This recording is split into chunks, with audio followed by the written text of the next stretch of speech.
3 মাস পর কাউয়া কাদের পালাইয়া গেল, কেউ জানি না খবর তার। কার বাসাতে ছিল কাউয়া, কত টাকার বিনিময়, পালাইয়া গেল কাউয়া কাদের, কেউ জানি না খবর তার। পালাইয়া গেল কাউয়া কাদের, কেউ জানি না খবর তার। আমরা জানি না খবর, কিন্তু ছেবলি ভাবে কোথায় ছিল? পালাইয়া যাওয়ার প্ল্যান এতে কত টাকা খরচ ইনভেস্ট, প্ল্যান বিতে কত ইনভেস্ট, প্ল্যান সিতে কত ইনভেস্ট, প্ল্যান ডিতে কত ইনভেস্ট ছিল, কোন ক্যাম্পে, কোন বান্ডারির ভিতরে, কোন বাসার ভিতরে, কোন এরিয়ার ভিতরে ছিল। কাউ তো পালাইয়ে গেছে, পাখা চুড়ে গেছে।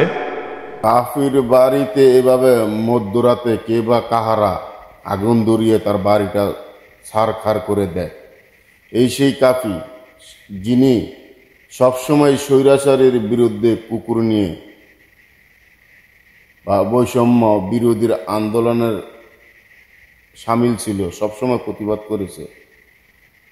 ভিডিওটি অতি দুঃখজনক একটি ভিডিও। সেই ছাত্র আন্দোলন থেকে প্রতিবাদ করে যাচ্ছে, আজকে তার বাড়িতে মধ্যরাতে কে বা কাহারা আগুন দিয়েছে। তো তার বিচার পাক, বা কে বা কাহারা আগুন দিয়েছে সেটা বেরিয়ে আসুক। এই কাফি এখন ডাক্তার ইউনূসের কাছে বিচার চাচ্ছে, কে বা কাহারা করছে অতি দ্রুত আইনের আওতায় আনা হোক, না হয় সে রাস্তায় আন্দোলনের নামে ডাক দিবে। তাহলে চলেন আমরা তার ভিডিওটি দেখি।